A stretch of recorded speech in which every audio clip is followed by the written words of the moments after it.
बिस्मिल्लाहिर्रहमानिर्रहीम। इस लेक्चर में मैं प्रीपोजिशंस की कैटेगराइजेशन डिस्कस करूँगा on the basis of functions, on the basis of usage.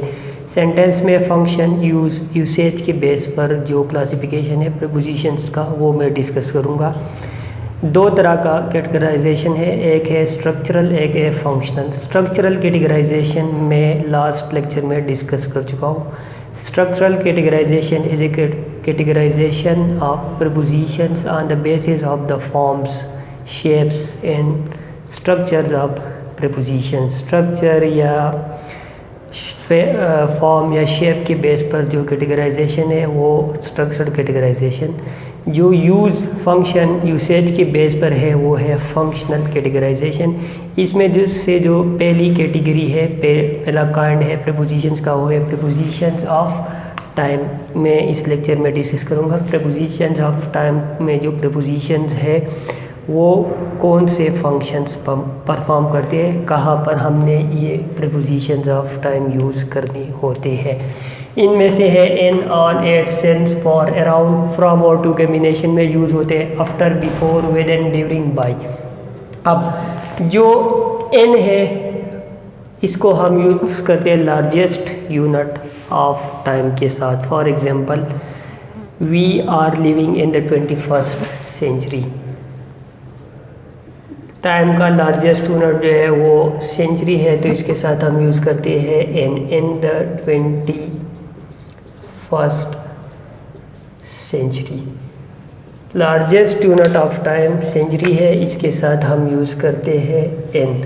उसके बाद जो यूनिट है टाइम का सेंचुरी के बाद लार्जेस्ट, वो है डेकेड।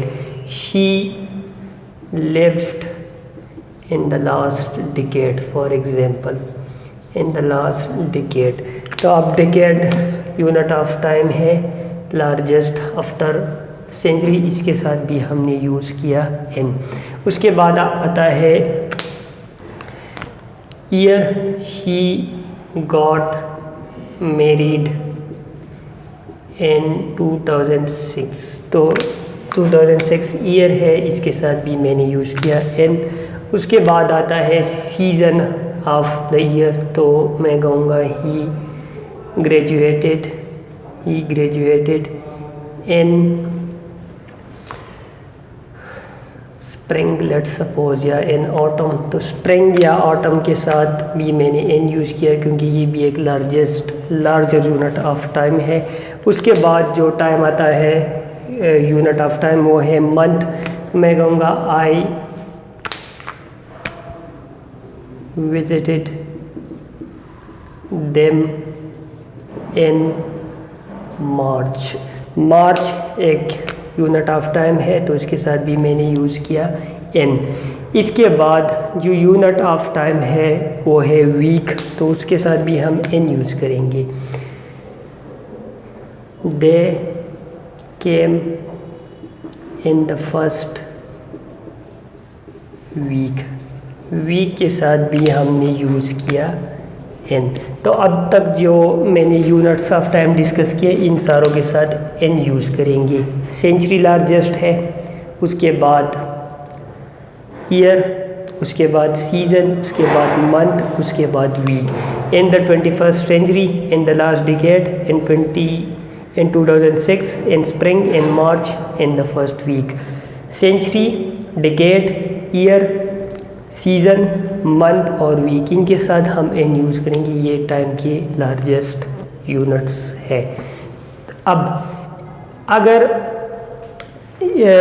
इनके बाद यूनिट्स हम एक्सप्रेस करना चाहिए वीक के बाद जो यूनिट है वो है डे। तो डे के साथ फिर हम एन नहीं यूज़ करेंगे, डे के साथ फिर हम ऑन यूज़ करेंगे। I will come on Sunday. Day के साथ फिर हम ऑन यूज़ करेंगे, एन नहीं यूज़ करेंगे। आई visited them on Friday, on use किया, एन नहीं यूज़ किया। लेकिन अगर ये वाले वर्ड्स आए हो, दिस दैट, दीज, दोज वगैरह, next, last, this, that, next, last. These और दोज तो ज़्यादातर नहीं आ सकते क्योंकि ये हम प्लूरल के साथ यूज़ करते हैं। अब अगर संडे से पहले this, that, next, last, Sunday या किसी भी डे के से पहले ये आए हो तो उस वक्त फिर हम इनके साथ ऑन नहीं यूज़ करेंगे। सेंटेंस वही सेंटेंस देखिए, I will come on this Sunday. ये सेंटेंस में ऑन रॉन्ग होगा, I will come this Sunday. इसी तरह I visited them on last Friday, इसमें भी ऑन गलत होगा। I visited them last Friday का ऑन यूज़ होगा डेज के साथ, लेकिन अगर उन days, names of the days से पहले this, that, next, last, these, those भी आ सकते हैं अगर प्लूरल ना हो संडेज, फ्राइडेज, उस वक्त हम प्रीपोजिशन नहीं यूज़ करेंगे। आई विजिटेड देम लास्ट फ्राइडे, अब लास्ट निकाल ले, आई visited them on Friday, I will come this Sunday, preposition नहीं यूज़। लेकिन अगर दिस रिमूव करें, आई विल कम ऑन संडे, इस तरह यहाँ पर मैंने यूज़ किया। इसी तरह डे के साथ भी हम ऑन यूज़ करेंगे। For example, I met them on the 15th of March. अब मैंने 15th यूज़ किया डे, तो इसके साथ में डेट यूज़ किया तो इसके साथ मैंने ऑन यूज़ किया। आई will come on the 21st एक डेट है तो इसके साथ मैंने ऑन यूज़ किया।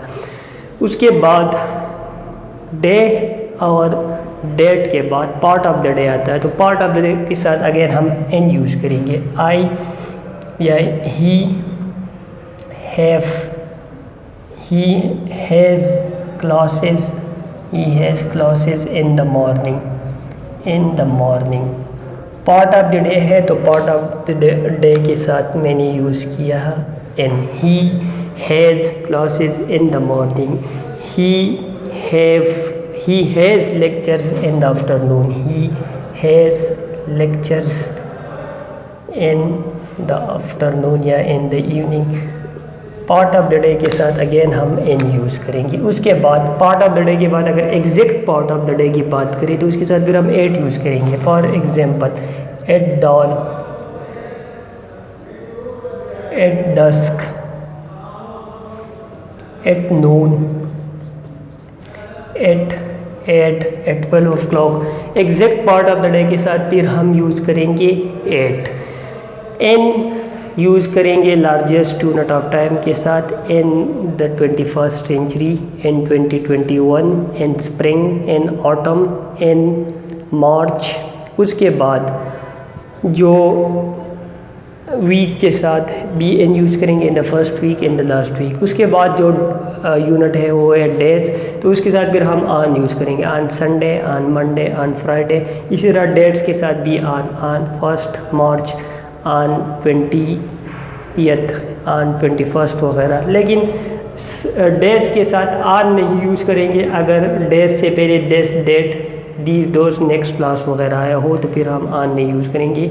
I will discuss these next Friday, on next Friday नहीं कहेंगे क्योंकि नेक्स्ट आया है, तो नेक्स्ट अगर आया है तो उस वक्त फिर हम ऑन नहीं यूज़ करेंगे। इसी तरह अगर दिस आया है तो भी ऑन नहीं यूज़ करेंगे, डेट आया है, लास्ट आया वगैरह ये वाले वर्ड्स आए हैं तो उसके साथ हम फिर ऑन नहीं यूज़ करेंगे, सिर्फ वही डे यूज़ करेंगे जो यूज़ हुआ है, जो मेंशन्ड है। इसके बाद पार्ट ऑफ द डे के साथ हम एन यूज़ करेंगे, in the morning, in the evening, in the afternoon. लेकिन exact part of the day है तो उसके साथ फिर हम एट यूज़ करेंगे, at dawn, at dusk, at noon, at at. ये हो गया इन तीनों प्रीपोजिशंस का यूज़, इन, ऑन, एट। अब अगर डे हो, लेट सपोज, और डे से पहले कोई फेस्टिवल का नाम हो, for example, I will meet you at Eid. Festival से पहले हम एट यूज़ करेंगे, एट क्रिसमस, एट ईद। लेकिन अगर फेस्टिवल के बाद डे आया हो तो फिर हम ऑन यूज़ करेंगे। I will meet you on Eid day. अगर फेस्टिवल अकेले यूज़ हुआ है तो एट यूज़ करेंगे, अगर फेस्टिवल के साथ डे यूज़ हुआ है तो फिर हम ऑन यूज़ करेंगे। On Eid day, at Eid. ये प्रीपोजिशंस थे in, on, at, largest student से लेकर स्मॉलेस्ट स्टूडेंट तक। और इसी तरह फेस्टिवल भी इसके साथ है कि अगर फेस्टिवल के साथ डे मेंशन है तो फिर हम ऑन, फेस्टिवल के साथ डे मेंशन नहीं है तो फिर हम एट यूज़ करेंगे। इसी तरह अगर मॉर्निंग और पार्ट ऑफ द डे की हम बात करें तो उसके साथ मैंने बताया कि हम इन यूज़ करेंगे, in the morning, in the morning. लेकिन अगर मॉर्निंग के साथ कोई डे आया हो तो फिर ऑन यूज़ करेंगे, ऑन मंडे मॉर्निंग या on a Monday morning, on Monday morning. अगर डे के साथ मॉर्निंग या कोई भी पार्ट ऑफ द डे हो तो फिर हम ऑन यूज़ करेंगे। अगर पार्ट ऑफ द डे अकेले हो तो फिर हम इन यूज़ करेंगे, इन द इवनिंग। इनके साथ, इवनिंग के साथ इन यूज़ किया क्योंकि इसके साथ कोई डे मेंशन नहीं है। लेकिन अब इसके साथ डे मेंशन करेंगे, ऑन अ संडे इवनिंग या on in evening of Sunday तो फिर ऑन यूज़ करेंगे। इवनिंग अकेले हो या कोई भी पार्ट ऑफ द डे अकेले हो तो इन यूज़ करेंगे, इसके साथ डे मेंशन हो तो फिर ऑन यूज़ करेंगे। ये इन, ऑन, एट। उसके बाद हम बात करते हैं सेंस की और फॉर। सेंस और फॉर दोनों हम यूज़ करते हैं उस तरह के केसेस में जब एक एक्शन एक पॉइंट से लेकर दूसरे पॉइंट तक कंटिन्यूटी में होता है। फॉर एग्जांपल ये क्लास मैंने स्टार्ट किया है 12 पे और अभी ये कंटिन्यूड है 12:45 तक। तो ये जो पॉइंट है जहाँ पर एक्शन स्टार्ट हुआ ये है P1 और अभी जो करंट पॉइंट है ये P2। P2 जो है ये करंट पॉइंट है, करंट पॉइंट, करंट पॉइंट। और जिस पॉइंट से मैंने एक्शन कंटिन्यूड किया वो है इनिशियल पॉइंट, इनिशियल पॉइंट और करंट पॉइंट। अब मैं अगर इनिशियल पॉइंट को रेफ़र करना चाहूँ तो मैं सेंस यूज़ करूँगा। For example, I have been delivering, I have been delivering this lecture, this lecture since 12। Initial point को मैं रेफ़र कर रहा हूँ। इनिशियल पॉइंट मीन जैसे मैंने एक्शन कंटिन्यूट किया था, स्टार्ट किया था, तो उसके लिए मैंने सेंस यूज़ किया, सेंस 12। अब इनिशियल पॉइंट और करंट पॉइंट में जो लेंथ है, जो ड्यूरेशन है, जो डिस्टेंस है, मैं उसको रेफ़र करना चाहूँ तो फिर मैं फॉर यूज़ करूँगा। फिर मैं कहूँगा I have been delivering this lecture for, अब लेंथ, ड्यूरेशन, डिस्टेंस कितना है 45 मिनट्स का है तो फिर मैं फॉर यूज़ करूँगा, फॉर 45 मिनट्स। अगर मैं इनिशियल पॉइंट को रेफ़र करना तो चाहूँ तो sense, initial point current point में जो डिस्टेंस, लेंथ, ड्यूरेशन है उसके लिए मैं फॉर यूज़ करूँगा। ये फॉर और सेंस का यूज़ हो गया। उसके बाद अराउंड है। अराउंड हम उस वक्त यूज़ करते हैं जब हम एग्जैक्ट पॉइंट को नहीं एक्सप्रेस करना चाहिए बल्कि एग्जैक्ट पॉइंट में वेरिएशन हो, उससे कम भी हो सकता है, उससे आगे भी हो सकता है। फॉर एग्जांपल मैं कहूँ आई विल कम अराउंड 1, इसका मतलब है कि मैं 12:55 पे भी आ सकता हूँ, 1:05 पे भी आ सकता हूँ। तो ये वेरी कर रहा है, एग्जैक्ट पॉइंट नहीं है।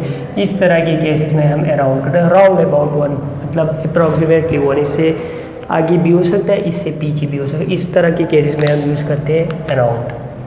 उसके बाद फ्रॉम और टू हम कम्बिनेशन में यूज़ करते हैं। फॉर एग्जांपल एक पॉइंट से दूसरे पॉइंट तक एक एक्शन कंटिन्यू, हम दोनों पॉइंट को रेफ़र करना है, उसके साथ हम यूज़ करते हैं फ्रॉम और to. He was busy from 1 to 2, 1 से लेकर 2 तक वो बिजी था। तो इस तरह के केसेस में हमने यूज़ किया फ्रॉम और टू कम्बिनेशन में। आफ्टर और बिफोर है टाइम की यूजेस में से नेक्स्ट।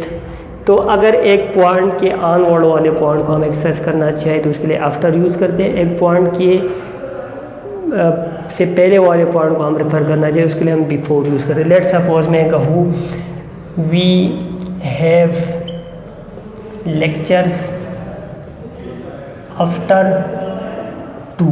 अब 2 के बाद वाले पॉइंट को मैं रेफ़र कर रहा हूँ तो उसके लिए मैंने आफ्टर यूज़ किया। अब 2 से पहले वाले को मैं रेफ़र करूँगा तो मैं फिर बिफोर यूज़ करूँगा। We are free before 2। 2 से पहले वाले पॉइंट को मैं रेफ़र कर रहा हूँ तो मैं बिफोर यूज़ करूँगा। 2 से बाद वाले पॉइंट को रेफ़र करूँ तो उसके लिए मैं आफ्टर यूज़ करूँगा। विदिन जो एक लिमिटेशन होता है, एक लिमिटेड पॉइंट होता है, एक स्पेसिफिक टाइम होता है, उसके लिए हम विदिन यूज़ करते हैं। For example I will complete this lecture within 30 minutes. तो 30 मिनट्स मेरे पास एक लिमिटेशन आ गया, एक टाइम आ गया, इसके लिए मैं यूज़ करूँगा within. I will cover this within 30 minutes. अब 30 मिनट्स मेरे पास एक स्पेसिफिक एक लिमिटेड टाइम आ गया तो इसके लिए मैंने यूज़ किया विदिन। अब अगर मैं ये जो मेरे एलोकेटेड टाइम है मेरे पास, इसको मैं एक्सप्रेस करना चाहूँ जो 30 मिनट्स है मेरे पास, तो मैं कहूँगा ड्यूरिंग माई क्लास। इस तरह के केसेस में फिर हम ड्यूरिंग यूज़ करते हैं, during my lecture, during my class वगैरह। जो पूरा टाइम है मैं इसको रेफ़र कर रहा हूँ तो इसके लिए मैं जो सपोज 1 से लेकर 2 तक जो टाइम है, इस टाइम की मिड में जो स्पेन आता है, जो टाइम आता है, जो स्पेन ऑफ टाइम आता है, उसके लिए मैं फिर ड्यूरिंग यूज़ करूँगा। लास्ट यूज़ जो है इनमें से प्रीपोजिशन ऑफ टाइम में से वो है बाय। बाय मैं यूज़ करूँगा अगर मेरे ऊपर ओब्लिगेशन है कि इस पॉइंट से पहले मैंने ये एक्शन लाजमी कंप्लीट करना है, तो उस तरह के इसमें मैं भी यूज़ करूँगा by. For example I have to cover these points by 2। By 2 means कि 2 से पहले मैंने ये एक्शन कंप्लीट करना है। इस तरह के केस में मैं यूज़ करूँगा by. Prepositions of time express करते हैं। इनमें से जो वर्डली यूज्ड प्रीपोजिशन है ये है in, on, at, since, for, around, from और टू कम्बिनेशन में, after, before, within, during, by. In हम यूज़ करते हैं largest owner of time, for example in the 21st century, in 2021, in the last decade, in the first decade, in March, in the first week, month, year, week, decade, century। century largest है, उसके बाद decade, उसके बाद year, उसके बाद season, spring वगैरह, autumn, उसके बाद मंथ, उसके बाद वीक। इन सारों के साथ हम यूज़ करेंगे एन। मैं अप्लाई करता हूँ आज का जो डेट है इन पर ये सारी preposition. In the 21st century, in 2021, in summer, in June, in the last week. इनके सारों के साथ मैंने एन यूज़ किया। इसके बाद जो यूनिट आता है वो डे है, on Monday, on Saturday and Friday वगैरह। उसके बाद डेट को अगर हम उसके साथ भी ऑन यूज़ करेंगे, on 21st of June, on 1st, on 2nd वगैरह, ऑन 30th वगैरह। लेकिन अगर हम डे को मेंशन करना चाहे तो उसके साथ हम ऑन यूज़ करेंगे, on Sundays, on Mondays, on Fridays. लेकिन अगर इनसे पहले ये वाले वर्ड्स आए, वो डे से पहले this, that, this, those, next वगैरह, लास्ट, उस वक्त फिर हम प्रीपोजिशन नहीं यूज़ करेंगे। I will visit them next Monday, on next Monday गलत होगा, लेकिन नेक्स्ट ना हो फिर ऑन यूज़ कर सकते हैं। I will visit them on Monday. ये वाले वर्ड्स हो तो फिर ऑन नहीं यूज़ करेंगे डेज के साथ, ये वाले वर्ड्स ना हो तो फिर डेज के साथ ऑन यूज़ करेंगे। उसके बाद पार्ट्स ऑफ द डे है तो उसके साथ भी हम इन यूज़ करेंगे, in the morning, in the evening, in the afternoon. लेकिन exact part of the day है तो उसके साथ एट यूज़ करेंगे, at dawn, at dusk, at noon, at 12 o'clock clock time के साथ भी एट यूज़ करेंगे। स्प्रिंग फेस्टिवल्स के साथ हम एट यूज़ करेंगे, एट ईद, एट क्रिसमस। लेकिन अगर फेस्टिवल्स के साथ डेज मेंशन हो तो फिर on Eid day, on Christmas day. इसी तरह अगर पार्ट ऑफ द डे के साथ डे मेंशन ना हो तो हम इन यूज़ करेंगे, in the morning, in the evening. अगर डे मेंशन हो तो फिर हम on Monday morning, on the evening of Monday, फिर हम ऑन यूज़ करेंगे। अगर डे मेंशन हो, डे मेंशन ना हो तो इन यूज़ करेंगे। इसके बाद सेंस और फॉर का यूज़ है। इनिशियल पॉइंट जहाँ से एक्शन स्टार्ट हुआ था उसको मैं रेफ़र करना चाहूँ तो मैं सेंस यूज़ करूँगा। जिस तरह मैंने कहा मैं ये क्लास 12 पे स्टार्ट कर चुका हूँ। I have been delivering this lecture since 12। Initial point और करंट पॉइंट में जो लेंथ ड्यूरेशन है उसको मैं रेफ़र करना चाहूँ तो फिर मैं फॉर यूज़ करूँगा। I have been delivering this lecture for 45 minutes. Around अगर एग्जैक्ट पॉइंट ना हो लेकिन वो वेरी करता हो, उसमें वेरिएशन की एक्सपेक्टेशन हो, अप्रॉक्सीमेट टाइम उसके नाम around. I will come around 2 means 2 से पहले भी हो सकता है, 2 के बाद भी हो सकता है। फ्राम और टू कम्बिनेशन में from 1 to 2 I have to deliver lecture, एक से दोनों पॉइंट को रेफर करना वहाँ पर फ्राम और टू यूज़ करेंगे। लेकिन अगर हम अकेले यूज़ करें फ्राम फिर नहीं यूज़ करेंगे डे के लिए या किसी भी टाइम के लिए। फॉर एग्जांपल मैं कहूँ the new session starts from 15th। अब ये सेंटेंस में फ्रॉम गलत है क्योंकि फ्रॉम हम यूज़ करते हैं कम्बिनेशन में टू के साथ। अब यहाँ पर इसके साथ कम्बिनेशन में टू नहीं है तो यहाँ पर एप्रोप्रिएट जो है वो है ऑन। अगर इसके साथ टू हो तो फिर तो फ्रॉम और टू कम्बिनेशन में यूज़ होते हैं, लेकिन इसके साथ अगर फ्रॉम ना हो तो फिर हम ऑन यूज़ करेंगे। The new session will continue from 15 March two 30 मार्च। अब ठीक है क्योंकि अब फ्रॉम और टू कम्बिनेशन में है, लेकिन अगर अकेले हो तो फिर फ्रॉम नहीं यूज़ होगा, फिर ऑन यूज़ होगा। New session will start on 15th। After before एक पॉइंट से ऑनवर्ड बात करें तो आफ्टर, उसके बैकवर्ड उससे पीछे वाले पॉइंट के बिफोर 15th मार्च, आफ्टर 15 मार्च। विदिन जो ये टाइम होता है limited specified time, within these 15 days, from 15 मार्च से लेकर 30 मार्च तक, विदिन दीज 15 डेज।